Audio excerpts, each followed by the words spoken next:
በሺህ ጫማ ከፍታ ላይ በአውሮፕላን ውስጥ አንድ ቢሊዮነር አባት የሚይዝ የሚጨብጠውን አጥቶ ተጨንቋል። የልጁ የማያቋርጥ ለቅሶና የሰው ሁሉ ትኩረት በሱ ላይ መሆኑ ሰላም ነስቶታል። በሚሊዮን የሚቆጠር ዶላር ንግድ ለመደራደር ወደ ሲንጋፖር እየበረረ ቢሆንም በቅፎ ያለችውን የልጁን የኢቫን ለቅሶ ማቆም ግን አልቻለም። በአካባቢው ያሉት ተጓዦች ሁሉ በንዴት እየተመለከቱት ባለበት በዚህ አስጨናቂ ሰዓት ከኋላው የተቀመጠውና ለሂሳብ ውድድር የሚሄደው አንድ ደሃ ወጣት እጁን ዘረጋለት። ለመሆኑ ይህ ደሃ ወጣት ለምን ቢሊዮነሩን ለመርዳት ፈለገ? ያቺ የምታለቅስ ሕፃንስ የዚህን ወጣት የትምህርትና የሥራ ጣፋንታ ትቀይረው ይሆን? አንድ ተራ ደግነት ወደማይታመን የቢሊዮነሮች ዓለም ውስጥ እንዴት እንደሚያስገባው የሚያሳየውን ይህንን አስገራሚ ታሪክ እስከ መጨረሻው ተከታተሉት። ሰላም ውድ ቤተሰቦቻችን እንደምን አላችሁ?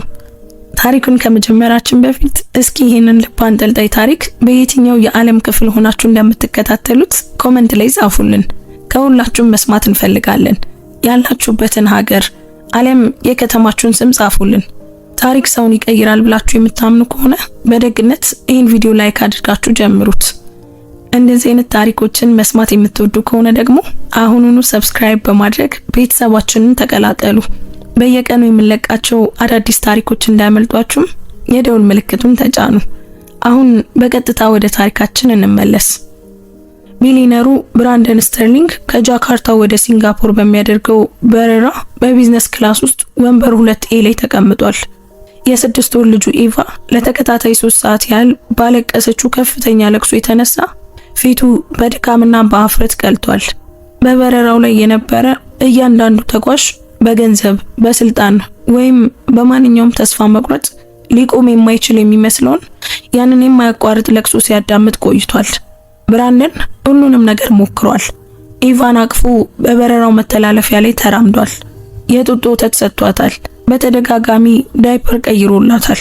አልፎ ተርፎም ድምፅን የሚቀንሱ የጆሮ ማዳመጫዎችን በትንሽ ጆሮቿ ላይ በማድረግ የተቀደሱ ዜማዎችን ከፍቶላታል። ግን የትኛውም አልሰራም። ሌሎች የቢዝነስ ክላስ ተጓዦች በጠላትነት ስሜት ይመለከቱት ነበር። የበረራ አስተናጋጆች የሰጡት ምክር በሙሉ አልሰራም። እንዲያውም ፓይለቱ ሁሉም ተጓዦች ምቹ ጉዞ እንዲኖራቸው ስለማድረግ ረቂቅ የሆነ ማስታወቂያን አስተላልፏል። ይህም ብራንደን ለራሱ የተነገረ መሆኑን አውቋል። ታዲያ በዚያን ጊዜ አንድ የማይታሰብ ነገር ሆነ። ከአውሮፕላኑ የኢኮኖሚ ክፍል ውስጥ የሆነ የ16 ዓመት ታዳጊ ወደ ብራንደን ወንበር መጣ። ልብሱ ያረጀ ቢሆንም ንጹህ ነበር። ቦርሳው በፕላስተር ተለጣጥፏል።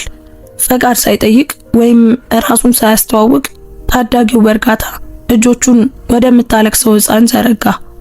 ልሞክር ሲል በቀስታ ጠየቀ። የወጣትነት ድምፁ የኢቫን ለቅሶ ሰንጥቆ ገባ። ብራንደን በጣም ደክሞትና ተስፋ ቆርጦ ስለነበር ለምን አንድ እንግዳ ያም ታዳጊ እርዳታ እንደጠየቀ እንኳን ምንም አይነት ጥያቄ አላነሳም። ፕሮቶኮልን ወይም ጨዋነትን ለመጠበቅ በጣም ዝሎ ስለነበር ዝም ብሎ በራሱ ፈቀደ። የልጁ እጆች ኢቫን ሲነኳት አስደናቂ ነገር ተከሰተ። ለቅሶ ወዲያውኑ ቆመ። 200 ተጓዦች ትንፋሻቸውን ይዘው ይህንን የማይታመን ጸጥታ ይቆይ እንደሆነ ለማየት ሲጠባበቁ በመላው የአውሮፕላኑ ካቢን ውስጥ ፍጹም ጸጥታ ሰፈነ። ታዳጊው ለእድሜው የማይመጥን በሚመስል በራስ መተማመን ስሜት ኢቫን ያዛት። ብራንደን ከዚህ በፊት ሰምቶት የማያውቀውን ለስላሳ ዜማ እያዜመ በጀርባዋ ላይ ያሉ የተወሰነ ነጥቦችን በእርጋታ ይጫን ነበር።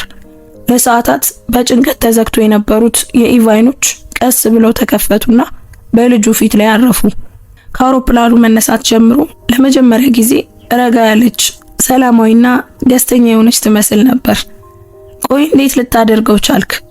ብራንደን የሰለጠኑ ሞግዚቶችና የህፃናት ስፔሻሊስቶች ሊያደርጉ ያልቻሉትን ያከናወነውን ይህንን ሚስጥራዊ ታዳጊ እያየ በሹክሹክታ ጠየቀው። ልጁ ለስለስ ያለ ፈገግታን አሳየ። ታናሽ ወንድሜ ኮሊክ ወይም የሆድ ቁርጠት ነበረበት። ምን ውጤታማ እንዲሆን ለማወቅ ወራት ፈጅቶብኛል። ብራንደን በካቢኑ ዙሪያ ተመለከተ እና ልቡን በግርምት እንዲመታ ያደረገ ነገር አየ።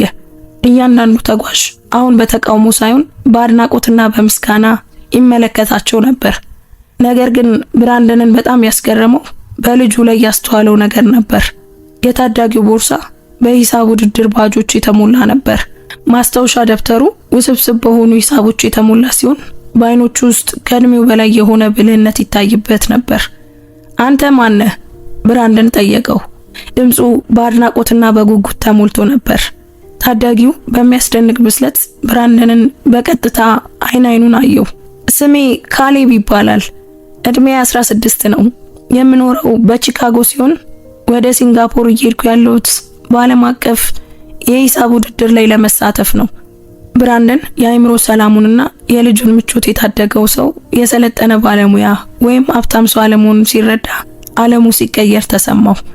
እሱ ከአሜሪካ አስቸጋሪ ከሚባሉ ሰፈሮች የመጣ ጎበዝ ታዳጊ ብቻ ነበር። ነገር ግን ካሌብ አሁን በደስታ የምታንጎራጉረውን ኤቫን እንደያዘ ብራንደን ይህ ያልተጠበቀ ግንኙነት የሁለቱንም ሕይወት ለዘላለም የሚቀይር የቁርጠኝነትና የመስዋዕትነት የብልህነት ታሪክ እንደሚገልጥ በፍጹም አላወቀም ነበር። ከነሱ መካከል ማንም ሰው የሚቀጥለው ነገር ብራንደን ስለ ብልህነት ዋጋ እና ችግረኞችን መርዳት ማለት ምን ማለት እንደሆነ የሚያውቀውን ሁሉ እንደሚፈታተን አላወቀም ነበር። ብራንደን የ42 ዓመት ሰው ሲሆን ስተርሊንግ ቴክኖሎጂስ የተባለ ከአርቲፊሻል ኢንተለጀንስ እና ከማሽን ለርኒንግ ጋር የተያዘ ከ10 ትሪሊዮን በላይ ዋጋ ያለው ኩባንያ ዋና ስራ አስፈጻሚ ነው። ወደ ሲንጋፖር እየተጓዘ የነበረው የኩባንያውን መስፋፋት ሊወስኑ የሚችሉ ተከታታይ የቦርድ ስብሰባዎችን ለማድረግ ነበር። አብዛኛውን ጊዜ ብራንደን ብቻውን ይጓዛል። በበረራ ወቅት ስራው ላይ ያተኩራል እና በ35,000 ከፍታ ላይ ሆኖ የንግድ ጥሪዎችን ያደርጋል። ነገር ግን ይህ ጉዞ የተለየ ነበር። ምክንያቱም ባለቤቱ ሳራ ከአስቸኳይ ቀዶ ጥገና በማገገም ላይ ስለነበረች የ6 ወር ልጃቸውን መንከባከብ አልቻለችም። ሳራ የሲንጋፖሩን ስብሰባ ማስተላለፍ እችላለሁ ብሎ ብራንደን ሳራ በሆስፒታል አልጋ ላይ ተኝታ ሳለ ነገራት። በፍጹም አይሆንም፣ ሳራ በቁርጠኝነት መለሰች። ይህ ስምምነት ለኩባንያው በጣም አስፈላጊ ነው። ኤቫን ይዘሃት ሂድ። ለ5 ቀናት የሥራ ጉዞ ህፃን ልጅን መያዝ ምን ያህል ሊከብድ ይችላል? ብራንደን አብሯቸው የሚጓዝ ሰው ለማግኘት በከተማ ውስጥ ካሉ ምርጥ የሞግዚት ኤጀንሲዎች አንዱን ቀጥሮ ነበር። ነገር ግን ሞግዚቷ በመጨረሻው ሰዓት በምግብ መመረዝ ምክንያት መታመሟን ደውላ አሳወቀች። ሌላ ተተኪ ሞግዚት ለማግኘት ጊዜ አልነበረውም።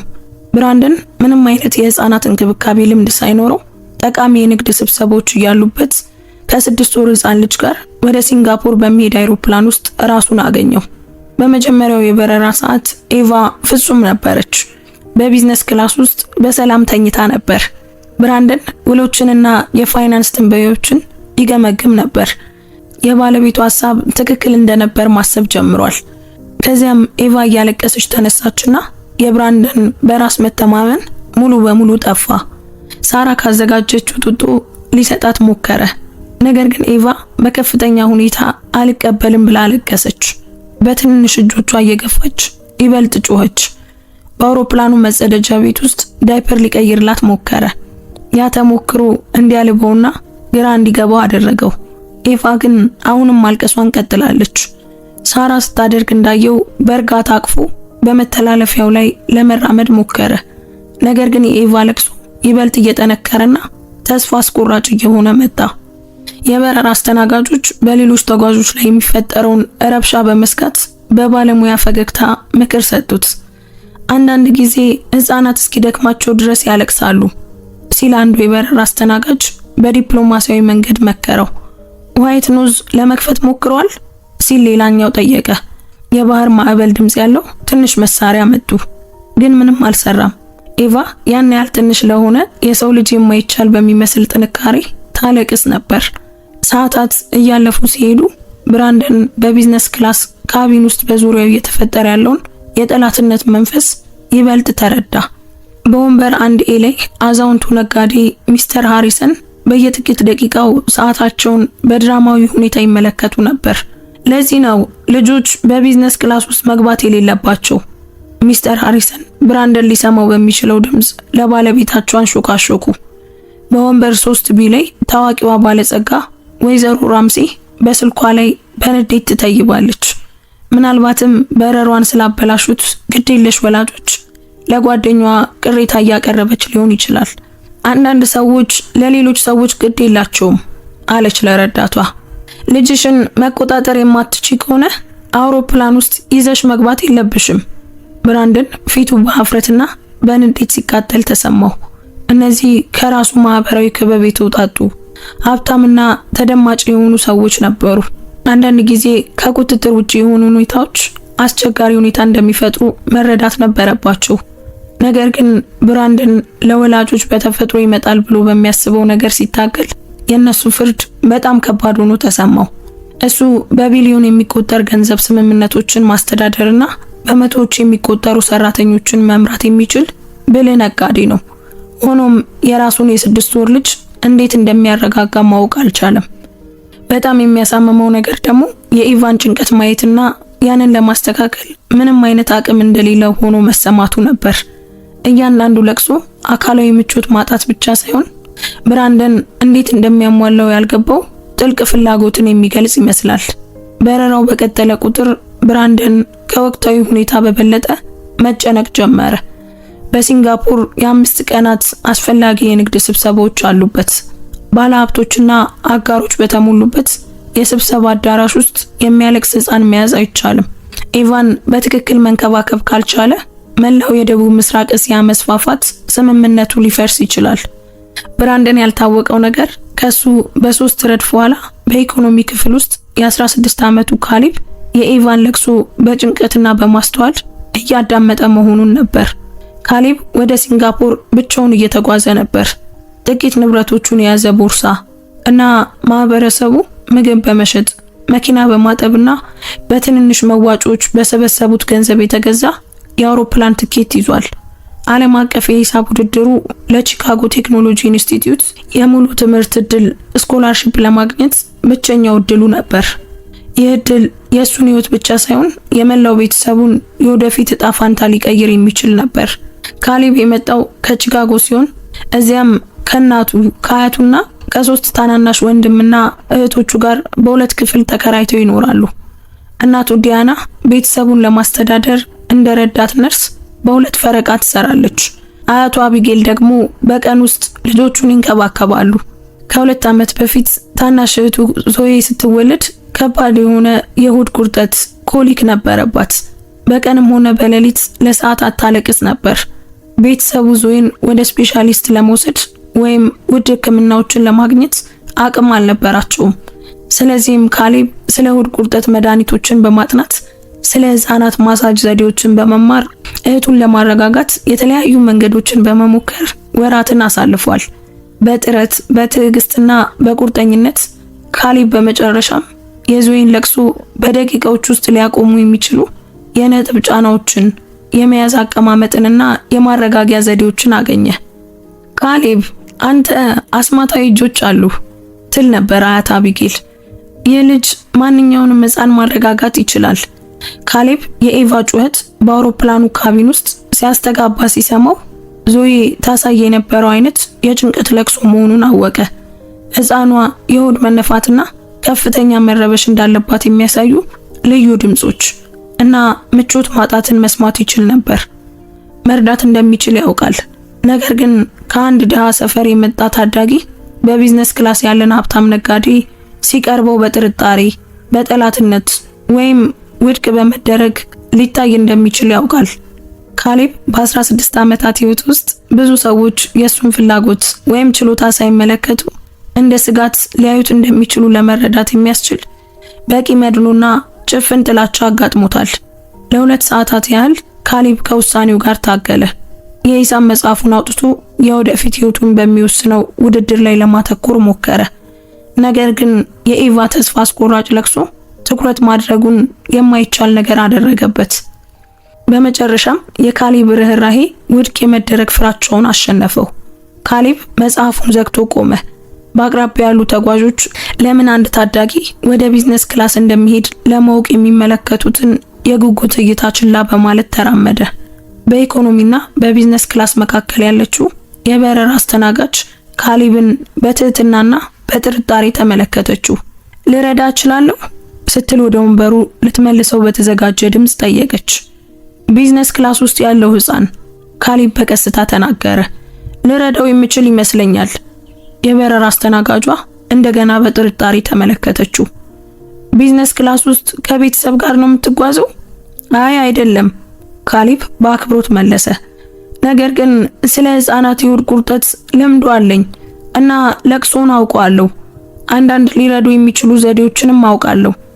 የበረራ አስተናጋጇ የኢቫ ጩኸት ወደ አዲስ ከፍተኛ ደረጃ ወደ ደረሰበት ወደ ቢዝነስ ክላስ ተመለከተች። ከዚያም ወደ ካሌብ ቁም ነገረኛ ፊት ተመለከተች። እሺ አባቱን ልጠይቀው አለች በዲፕሎማሲያዊ መንገድ። ነገር ግን እሷ ከመንቀሳቀሷ በፊት ብራንደን ስተርሊንግ የምታለቅሰውን ኢቫን ይዞ ሙሉ በሙሉ ተስፋ ቆርጦ በመተላለፊያው ላይ ታየ። መርዳት እችላለሁ የሚል ሰው ሰምቻለሁ? ብራንደን በተስፋ መቁረጥ ጠየቀ። የሱ የተለመደ የሥራ መሪነት ዝምታ በልጁ ጭንቀት ምክንያት ሙሉ በሙሉ ጠፍቶ ነበር። ካሌብ ረጅም ትንፋሽ ወሰደ። ይህ ቅስፈት እንደ ረዳት ተቀባይነት እንደሚያገኝ ወይም እንደማይገባ ተገፊ እንደሚቆጠር የሚወስን መሆኑን ያውቅ ነበር። ጌታዬ፣ ስሜ ካሌብ ይባላል። ልጅ መሆኔን አውቃለሁ። ነገር ግን በጣም የከፋ የሆድ ቁርጠት የነበረባት ታናሽ እህት አለችኝ እና እሷን የረዱ አንዳንድ ዘዴዎችን ተምሬያለሁ። ልጁ ላይ ተመሳሳይ ምቾት ማጣት ያጋጠመ ይመስለኛል። ብራንደን ካሌብን ለመጀመሪያ ጊዜ በትኩረት ተመለከተው። በወጣቱ አይን ውስጥ ብልህነት፣ በአቋም ውስጥ ደግሞ በራስ መተማመንና ከሁሉም በላይ ደግሞ ስለ ኢቫ ደህንነት ያለውን እውነተኛ ጭንቀት አየ። ብራንደን በጣም ደክሞትና ተስፋ ቆርጦ ስለነበረ ከየትኛው ምንጭ የሚመጣን እርዳታ ለመቀበል ዝግጁ ነበር። ምን አይነት ዘዴዎች? ብራንደን ድምፁን ከኢቫ ለቅሶ በላይ ከፍ አድርጎ ጠየቀ። በአከርካሪ አጥንቷ ላይ ባሉ የተወሰኑ ነጥቦች ላይ የሚደረግ ረጋ ያለ ግፊትና የጋዝ እንዲሁም የሆድ ግፊትን ሊያቃልል የሚችል የመያዝ አቀማመጥ ነው፣ ካሌብ እንደ ባለሙያ ገለጸ። አንዳንድ ጊዜ ህፃናት በብዙ መንቀጥቀጥና እንቅስቃሴ ምክንያት ይረበሻሉ። ይልቁንም የተረጋጉና ጽኑ ግፊቶች ያስፈልጋቸዋል። ብራንደን በቢዝነስ ክላስ ካቢን ውስጥ ዙሪያውን ተመለከተ። እያንዳንዱ ተጓዥ ይህንን ግንኙነት በትኩረት እንደሚከታተል ተረዳ። አንዳንዶቹ ከአንድ ታዳጊ እርዳታ በመቀበል ላይ ጥርጣሬ የነበረባቸው ቢመስሉም፣ ሌሎቹ ግን በመጨረሻም አንድ ሰው በበረራው ላይ ሰላም ሊያመጣ እንደሚችል ተስፋ ያደረጉ ይመስሉ ነበር። ብራንደን ሁሉንም ነገር የሚቀይር ውሳኔ አደረገ። እባክህ አለና ኢቫን ለካሌብ ሰጠው። ልትረዳት ትችላለህ ብለህ ካሰብክ ማንኛውንም ነገር መሞከር ትችላለህ። ቀጥሎ የሆነው ነገር አመክንዮና የሕክምና ግንዛቤን የሚጻረር ይመስል ነበር። የካሌብ ልምድ ያላቸው እጆች ኢቫን ሲነኳት ለቅሷ መቀነስ ጀመረ። ካሌብ ብራንደን ከዚህ በፊት አይቶት በማያውቀው ልዩ አቀማመጥ ይዟት ነበር። በአንድ እጁ ራሷንና አንገቷን እየደገፈ በሌላኛው እጁ ማከርካሪ አጥንቷ ላይ ረጋ ያለ ምታዊ ግፊት ያደርግ ነበር። የሆድ ቁርጠት ያለባቸው ህፃናት ብዙውን ጊዜ የታፈነ ጋዝና የሆድ ምቾት ማጣት ያጋጥማቸዋል ሲል ካሌብ በቀስታ እየሰራ ገለጸ። ይህ አቀማመጥ ግፊቱን ለመልቀቅ ይረዳል። የጀርባው ማሳጅ ደግሞ የምግብ መፈጨት ስርዓታቸውን ያነቃቃል። የኢቫ ጩኸት ወደ ማቁተምተም ተቀየረ። ከዚያም ወደ ረጋ ያለ ስርቅታ፣ ከዚያም ፍጹም ጸጥታ ሆነ። ካሌብ ህፃኗን የሚያፈዝ ይመስል ለስላሳ ዜማ ማዜም ሲጀምር መላው የቢዝነስ ክላስ ካቢን በአድናቆት ይመለከት ነበር። በጭንቀት ተዘግተው የነበሩት የኢቫ አይኖች ቀስ ብለው ተከፈቱና በካሌብ ፊት ላይ አረፉ። ያንን ዘፈን ከየት ተማርከው? ብራንደን በልጁ ላይ በታየው ለውጥ ተደንቆ ጠየቀ። አያቴ ናት ያስተማረችኝ። ካሌብ የጀርባ ማሳጁን እየቀጠለ መለሰ። እናቷ በህፃንነቷ ትዘፍንላት የነበረው የማባበያ ዜማ እንደሆነ ነግራኛለች። አንዳንድ ጊዜ የቆዩ ዘፈኖች ልዩ የሆነ መረጋጋትን ያመጣሉ። ብራንደን ኢቫ በካሌብ እቅፍ ውስጥ ሙሉ በሙሉ ስትዝናና ተመለከተ። በጭንቀት ተጣብቀው የነበሩ ትናንሽ እጆቿ ቀስ ብለው ተከፈቱ። አተነፋፈሷ ጥልቅና መደበኛ ሆነ። ለሰዓታት ለመጀመሪያ ጊዜ ሰላማዊ መስላ ታየች። ስለ ረብሻው በከፍተኛ ድምጽ ሲያጉረመርሙ የነበሩት በወንበር አንድ ኤ ላይ ያሉት ነጋዴ አሁን ካሌብን በአድናቆት እየተመለከቱት ነበር። በጣም አስደናቂ ነው አሉ ሚስተር ሃሪሰን ለባለቤታቸው። በእውነት አስደናቂ ነው። ወይዘሮ ራምሲም ስልካቸውን አስቀምጠው ካሌብን በመገረምና በአክብሮት ተመለከቱት። እንዲህ ያለ ነገር አይቻል አውቅም ስትል ለረዳቷ በሹክሹክታ ተናገረች። የበረራ አስተናጋጆቹም በካቢን ውስጥ በድንገት በተፈጠረው የመረጋጋት መንፈስ ተደንቀው በአቅራቢያው ተሰበሰቡ። እስከ መቼ እንደዚህ ተረጋግታ ትቆያለች? ብራንደን ካሌብን ጠየቀው። እኔ እንደማስበው ከሆነ እስከ በረራው መጨረሻ ድረስ በሰላም መተኛት አለባት። ካሌብ በራስ መተማመን ስሜት መለሰ። በምግብ መፈጨት ስርዓቷ ላይ የነበረው ግፊት አሁን ለቋታል እና አሁን አልተረበሸችም። ካሌብ እንደተነበየው ኤቫ ወደ ሰላማዊ እንቅልፍ ስትገባ አይኖቿ መከደን ጀመሩ። ካሌብ የተኛችው ኤቫን ያንኑ የድጋፍ አቀማመጥ በመጠበቅ በእርጋታ ወደ ብራንደን እቅፍ ሲመልሳት ብራንደን ይህንን አስደናቂ ታዳጊ በአዲስ አይን ይመለከተው ጀመር። ካሌብ ወደ ሲንጋፖር ለሂሳብ ውድድር እየሄድክ እንደሆነ ነግራኝ ነበር አይደል? ብራንደን ኤቫን እንዳይቀሰቅስ በቀስታ ጠየቀ። አዎ ጌታዬ፣ ዓለም አቀፍ የሂሳብ ውድድር ነው። ይህ ለከፍተኛ ሁለተኛ ደረጃ ትምህርት ቤት ተማሪዎች የሚካሄድ ዓለም አቀፍ ውድድር ሲሆን ከፍተኛ ውጤት የሚያመጡት እንደ ዩኒቨርሲቲ ኦፍ ቺካጎ፣ ስታንፎርድ እና ኤምአይቲ ላሉ ዩኒቨርሲቲዎች ሙሉ በሙሉ የትምህርት እድል ያገኛሉ። ብራንደን ተገረመ። ያ ወጣት ተወዳዳሪ ነው። በሂሳብ በጣም ጎበዝ ነው ማለት ነው። ካሌብ በትህትና ትከሻውን ሰበቀ። ችግሮችን መፍታት እወዳለሁ።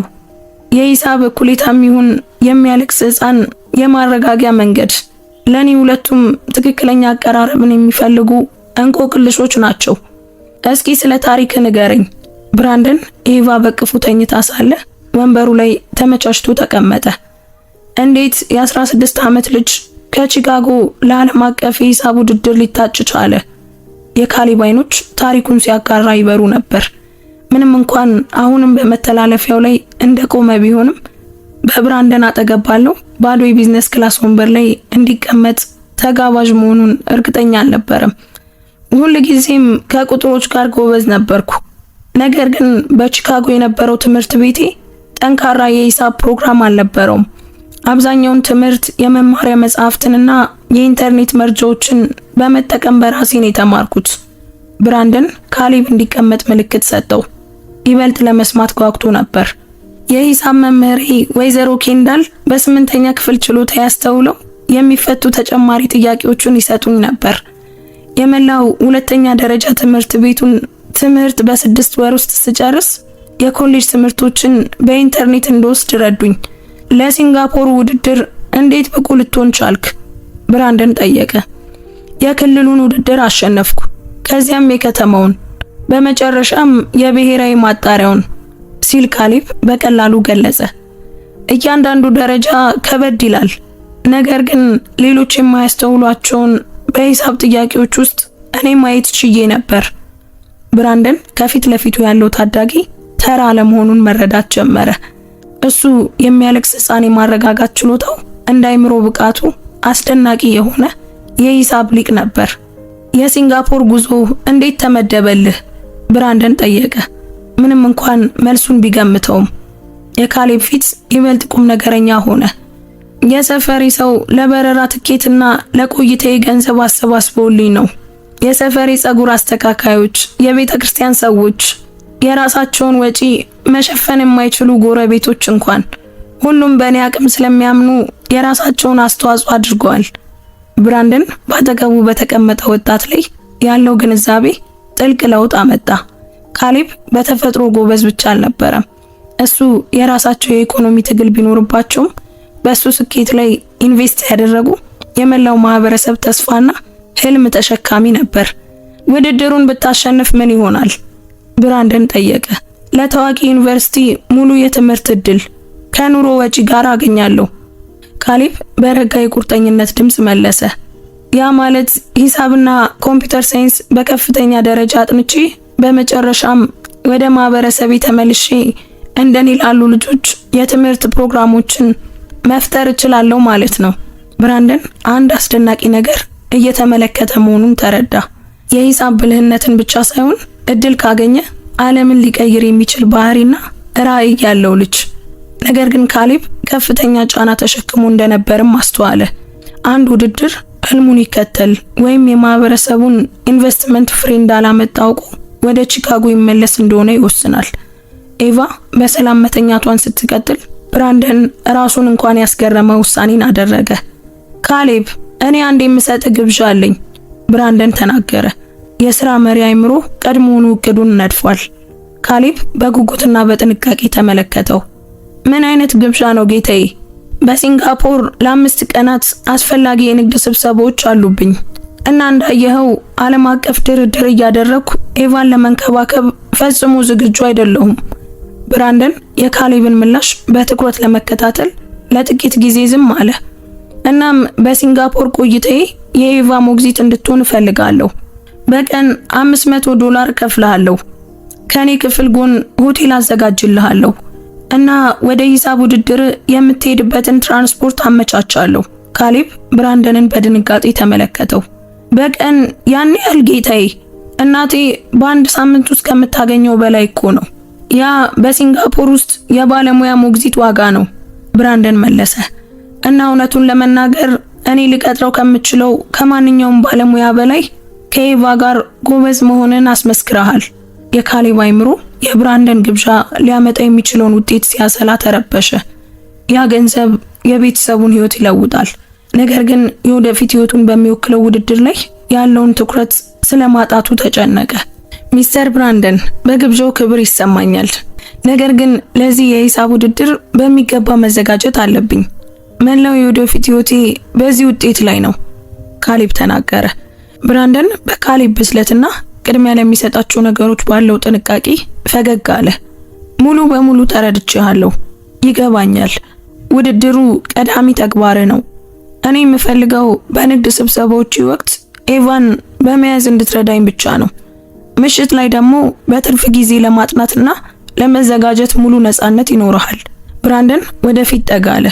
ፊቱ ይበልጥ ቁም ነገረኛ ሆነ። ካሌብ ባለፉት 3 ሰዓታት ውስጥ በንግድ ስሬ ብዙም የማያጋጥመውን ነገር አሳይተኛል።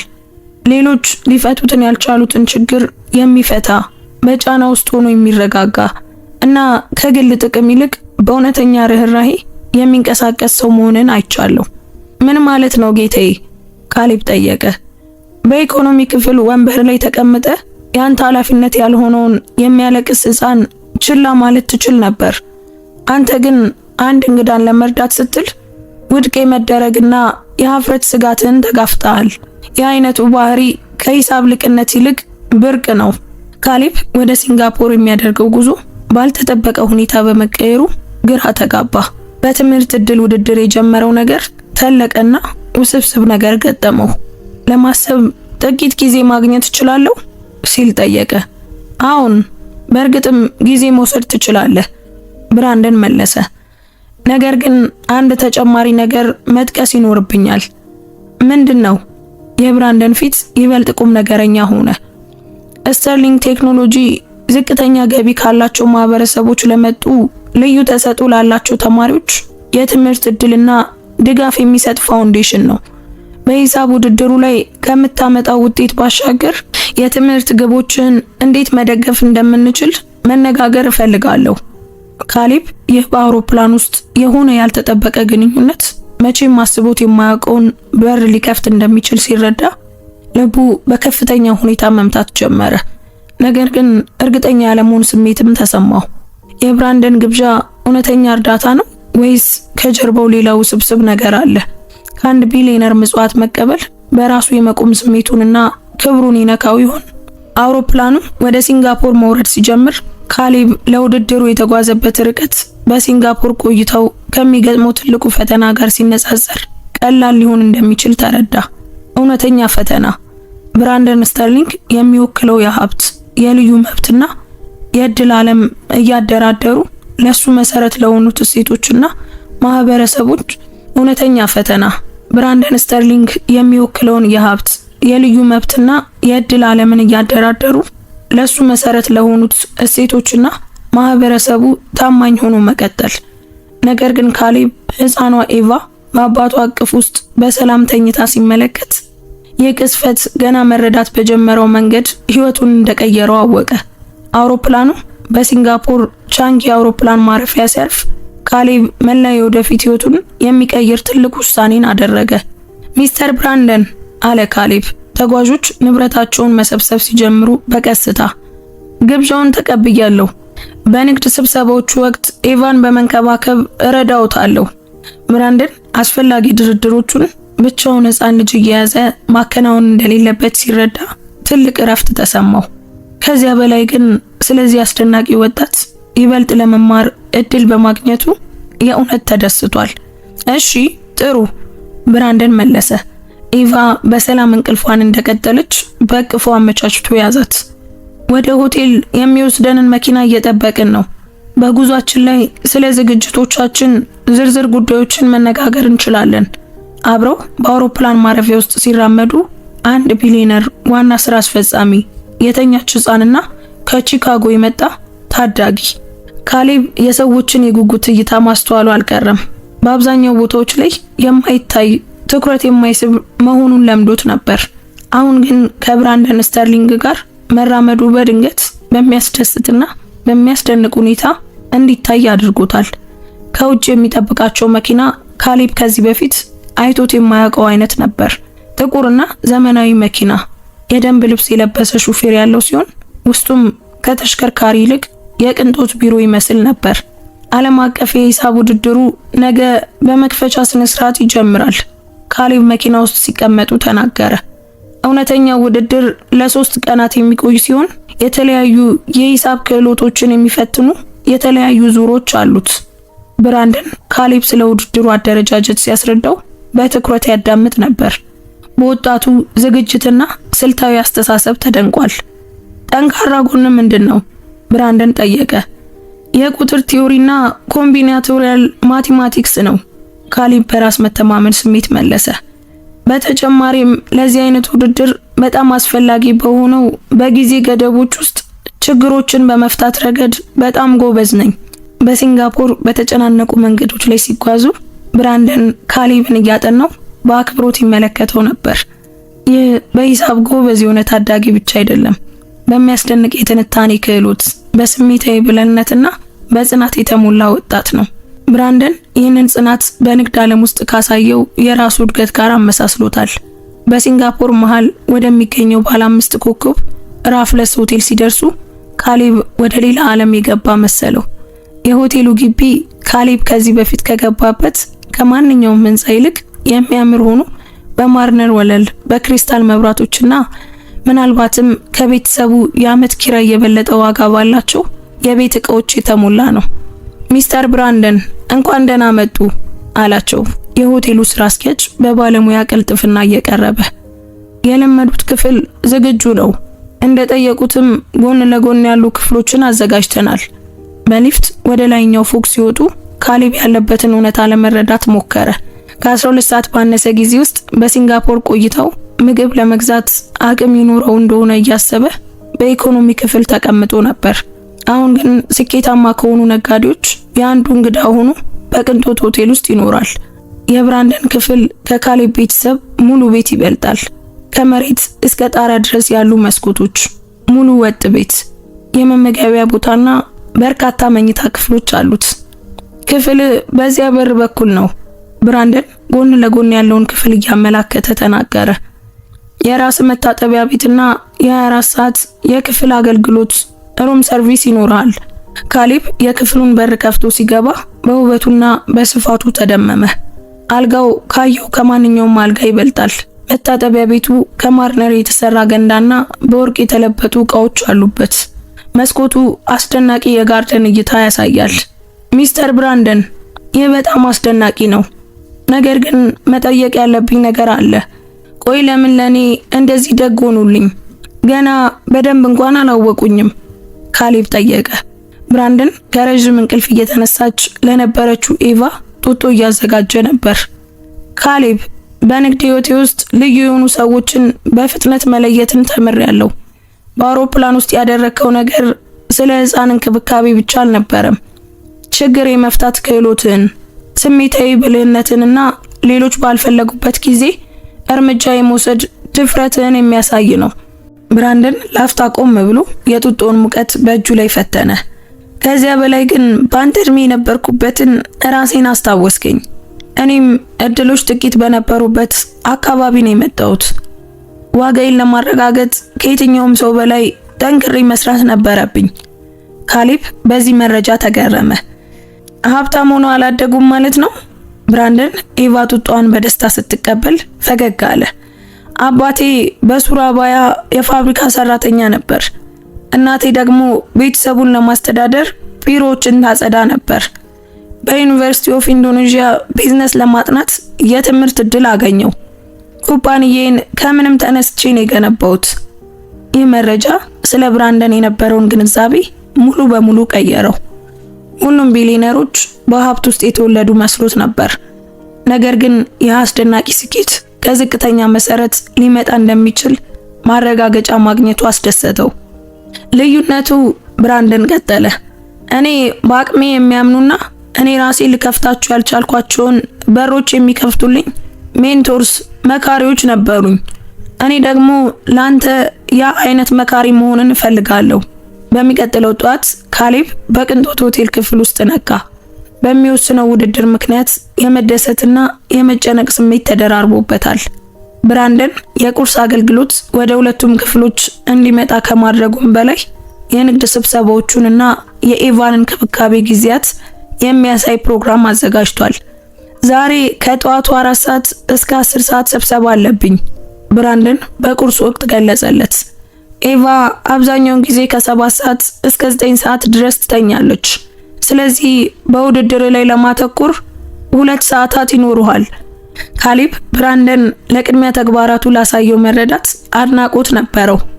ነገር ግን ኤቫን መንከባከብ ከአስቸጋሪ ስራ ይልቅ የተፈጥሮና አስደሳች ሆኖ አገኘው። የዓለም አቀፍ የሂሳብ ውድድር የመክፈቻ ስነ ስርዓት በሲንጋፖር ብሔራዊ ዩኒቨርሲቲ ውስጥ ተካሄደ። ይህም ዓለም ላይ ካሉ ታላላቅ የሳይንስ ግኝቶች አንዳንዶቹ ይፋ የተደረጉበት ታሪካዊ ህንፃ ነው። ካሌብ ወደ አዳራሹ ሲገባና ከመላው ዓለም የወጡ በመቶዎች የሚቆጠሩ ታዳጊ የሂሳብ ሊቃውንትን ሲያይ ልቡ በፍጥነት መምታት ጀመረ። እነዚህ ከ60 የተለያዩ ሀገራት የመጡ በጣም ብልህ የሆኑ ወጣቶች ናቸው። አንዳንዶች በአካባቢያቸው ያለውን የሂሳብ ስኬት የሚወክሉ ናቸው። ወደ 47ኛው ዓመታዊ የዓለም አቀፍ የሂሳብ ውድድር እንኳን በደህና መጣችሁ ሲሉ የውድድሩ ዳይሬክተር ዶክተር ሳሪዋጃ አወጁ። እናንተ የሂሳብ ምርመራና ፈጠራ የወደፊት ተስፋዎች ናችሁ። በሚቀጥሉት 3 ቀናት የእናንተን የሂሳብ ስሌት ክህሎት ብቻ ሳይሆን የፈጠራ ችሎታችሁን፣ አመክንዮአችሁንና ግልጽ መፍትሄ የሌላቸውን ችግሮች የመፍታት ብቃታችሁን የሚፈታተኑ ፈተናዎች ይገጥሟችኋል። ካሌብ አዳራሹን ዙሪያውን ሲመለከት መደነቅና መፍራት ባንድ ተደበላለቀበት። አንዳንዶቹ ተወዳዳሪዎች ውድ ልብሶችን ለብሰው በሚገባ በሚደገፉ የግል ትምህርት ቤቶችና ሀብታም ቤተሰቦቻቸውን የሚወክሉ ዘመናዊ ካልኩሌተሮችን ይዘው ነበር። እንደ ካሌብ ያሉት ሌሎች ደግሞ ተራ ልብሶችን ለብሰው መሰረታዊ ቁሳቁሶችን ይዘው እነሱም እዚህ ለመድረስ መስዋዕትነት የከፈለላቸውን ማህበረሰብ የሚወክሉ ነበሩ። ነገር ግን ካሌብ ከአውሮፕላኑ ግንኙነት አንድ ጠቃሚ ነገር ተምሯል። ስኬት የሚወሰነው በመጣበት አካባቢ ወይም ባለ ሀብት ሳይሆን ሌሎች ሊፈቱት ያልቻሉትን ችግር በመፍታት ችሎታ ነው። የመጀመሪያው ዙር ውድድር እያንዳንዱ ተወዳዳሪ ይበልጥ ውስብስብ እየሆኑ የሚመጡ የሂሳብ እንቆቅልሾችን ብቻውን የሚፈታበት ነበር። ካሌብ የፈተና መጽሐፉን ሲከፍትና የመጀመሪያውን ጥያቄ ሲያነብ በራስ መተማመኑ ጨመረ። ጥያቄው የሱ ጠንካራ ጎን በሆነው የቁጥር ቲዮሪ ላይ ያተኮረ ነበር። ወዲያውኑ ለጥያቄው መልስ ሊሆኑ የሚችሉ ሐሳቦችን መለየት ቻለ። በሚቀጥሉት 4 ሰዓታት ውስጥ ካሌብ በሂሳብ ችግር ፈቺ ዓለም ውስጥ ሙሉ በሙሉ ጠፋ። እያንዳንዱ ጥያቄ የተለያዩ የሂሳብ ጽንሰ ሐሳቦችን በፈጠራ መንገድ እንዲያቀናጅ የሚጠይቅ ልዩ ፈተናን ይዞ መጣ። ጥያቄዎቹ ከንጹህ ሂሳብ እስከ ተግባራዊ አተገባበር ይደርሳሉ።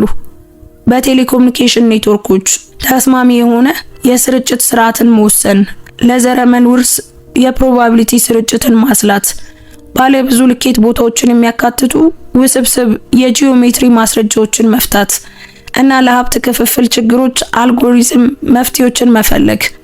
ካሌብ አያቱ ያስተማሩትን በጫና ውስጥ የመረጋጋትን ዘዴ በራሱ ካዳበረው የትንታኔ ክህሎት ጋር በማቀናጀት በጥንቃቄና በስርዓት ሰራ።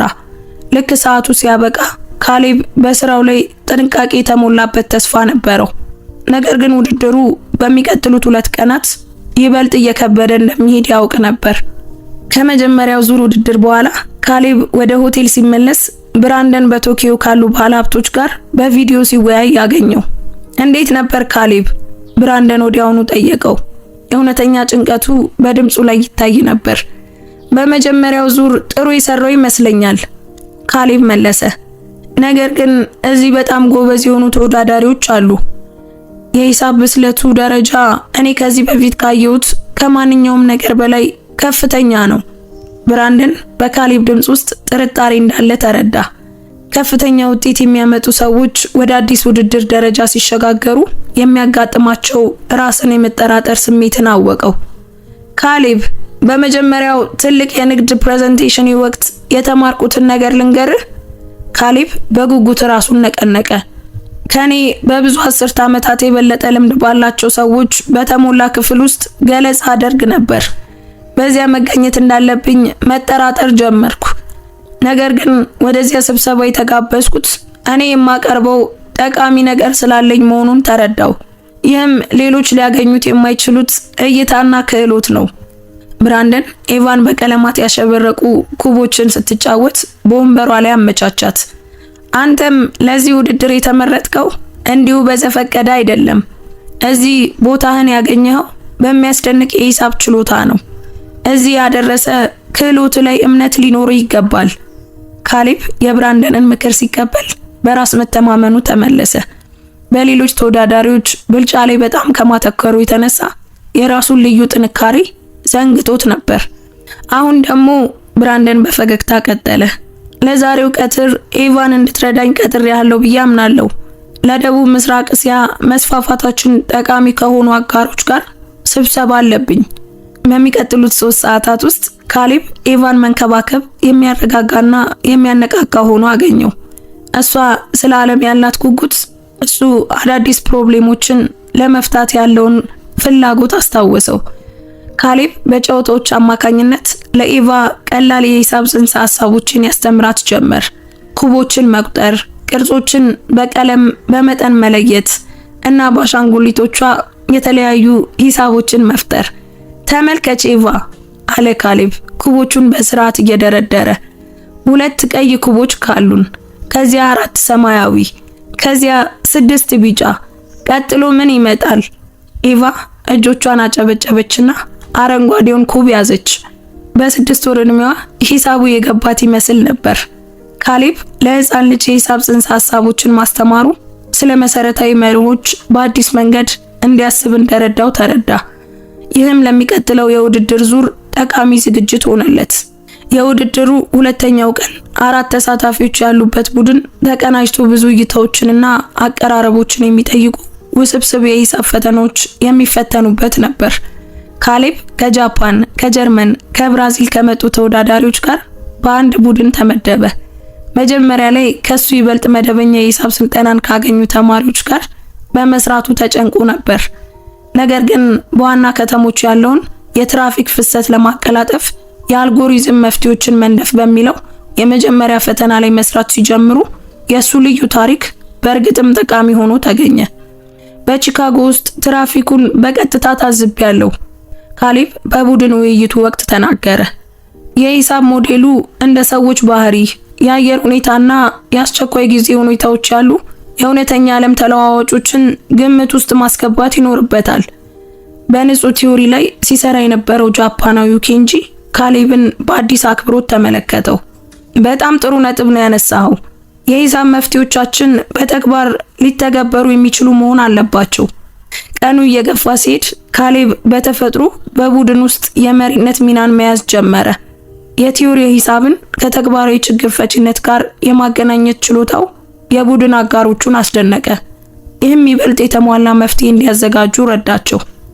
ካሌብ፣ ለዚህ ችግር ያለ አቀራረብ አስደናቂ ነው፣ ብራዚላዊቷ ማሪያ ተናገረች። ሁላችንም ያመለጡንን ግንኙነቶች አንተ ማየት ችለሃል። በሁለተኛው ቀን መጨረሻ የካሌብ ቡድን ለጋራ መፍትሄያቸው በከፍተኛ 3 ደረጃዎች ውስጥ ገቡ። ካሌብም ለፈጠራ አስተሳሰቡ ከዳኞቹ እውቅናን አገኘ። ከሁሉም በላይ ግን ካሌብ በራሱ ልዩ የችግር አፈታት ዘይቤ ታማኝ ሆኖ በከፍተኛ የሂሳብ ስኬት ደረጃ ላይ የመወዳደር ብቃቱ ላይ እምነት አገኘ። በዚያ ምሽት ካሌብ ኢቫን ራት እያበላ የውድድር ተሞክሮን ሲያጋራ ብራንደን ለወጣቱ አቅም የሰጠውን የቀድሞ ግምት በድጋሚ መገምገም ጀመረ። ብራንደን መጀመሪያ ላይ ካሌብን የትምህርት ድጋፍ የሚገባው በሂሳብ ጎበዝ የሆነ ታዳጊ አድርጎ ብቻ ነበር ያየው። አሁን ግን የካሌብን የትንታኔ አቀራረብ ለህፃን እንክብካቤ ሲጠቀም የመሪነት ችሎታውንና የተለያዩ የልምድ ዓለሞችን የማገናኘት ብቃቱን ሲመለከት ይበልጥ ትርጉም ያለው ነገር ማየት ጀመረ። ካሌብ፣ አንድ ጠቃሚ ነገር ካንተ ጋር መወያየት እፈልጋለሁ፣ ብራንደን ኢቫ ከተኛች በኋላ ተናገረ። ምንድነው ሚስተር ብራንደን? ነገ በሚኖረው የመጨረሻ ዙር ምንም አይነት ውጤት ብታመጣ ትምህርትን ስታጠናቅቅ በኩባንያዬ ውስጥ የሥራ ቦታ እንድሰጥ እፈልጋለሁ። ካሌብ ተገረመ። ምን አይነት የሥራ ቦታ?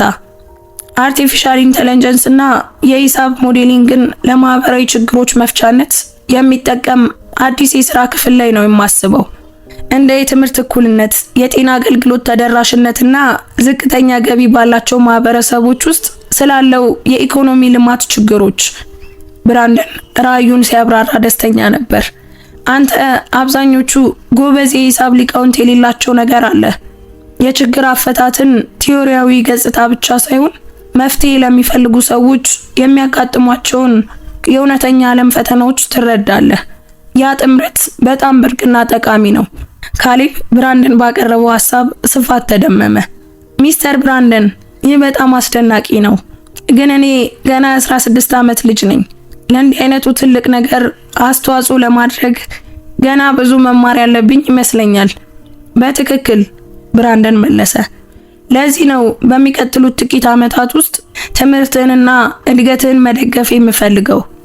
ስተርሊንግ ፋውንዴሽን ሁሉንም የትምህርት ወጪዎችህን፣ የመጀመሪያ ዲግሪ፣ ሁለተኛ ዲግሪ፣ መማር የምትፈልገውን ማንኛውም ደረጃ ድረስ ይሸፍንልሃል።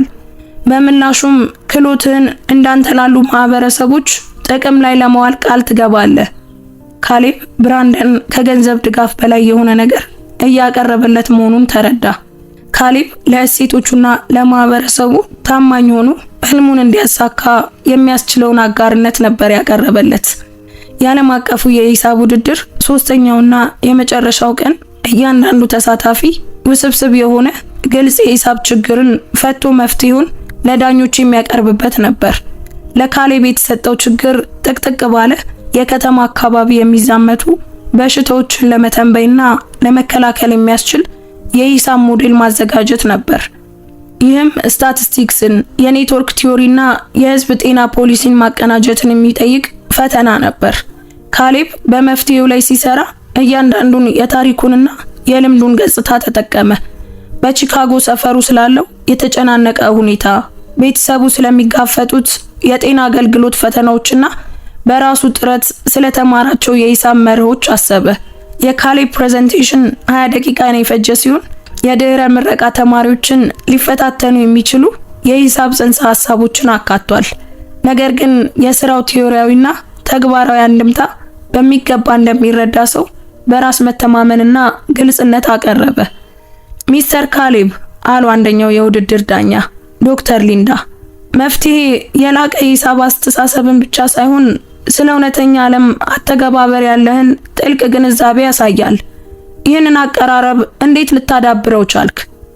እኔ ያደግኩት የጤና አገልግሎት ተደራሽነት ውስን በሆነበትና የህዝብ ብዛት ልዩ ፈተናዎችን በሚፈጥርበት ማህበረሰብ ውስጥ ነው፣ ካሌብ መለሰ። ይህንን ችግር የፈታሁት የሂሳብ ሞዴሎቹን እኔ ራሴ ባይኔ ያየሁትን አይነት ሁኔታ ውስጥ ያሉ ሰዎችን እንዴት በእውነት ሊረዱ እንደሚችሉ በማሰብ ነው። ዳኞቹ የካሌብ ታሪክ በንጹህ አካዳሚክ ስልጠና ሊገኝ የማይችል ግንዛቤ እንደሰጠው ሲረዱ በአድናቆት እርስ በርሳቸው ተያዩ። ካሌብ ገለጻውን ሲያጠናቅቅ በውድድሩ ምንም አይነት ውጤት ቢመጣ በከፍተኛ ደረጃ መስራቱን እርግጠኛ ነበር። በዚያ ምሽት በውድድሩ የመዝጊያ ስነ ስርዓት ላይ ካሌብ ከመቶዎች ተወዳዳሪዎች ጋር ውጤቱን ለመስማት ተቀመጠ። ሶስተኛ ደረጃ ጀርመንን በመወከል ክላውስ ሙለር፣ ሁለተኛ ደረጃ ደቡብ ኮሪያን በመወከል ፓርክ ሜንጁን፣ ካሌብ ስሙ ቀጥሎ ሊጠራ እንደሚችል ወይም ጨርሶ ላይጠራ እንደሚችል ሲያስብ ልቡ በከፍተኛ ሁኔታ መምታት ጀመረ።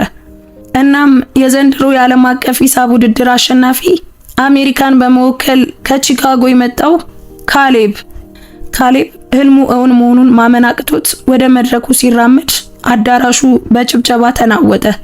ዶክተር ሳሪዋጃ የአሸናፊነቱን ዋንጫና የኑሮ ወጪውን ጨምሮ ለታዋቂው ዩኒቨርሲቲ ሙሉ የትምህርት ዕድልን የሚያረጋግጥ የምስክር ወረቀት ሰጡት።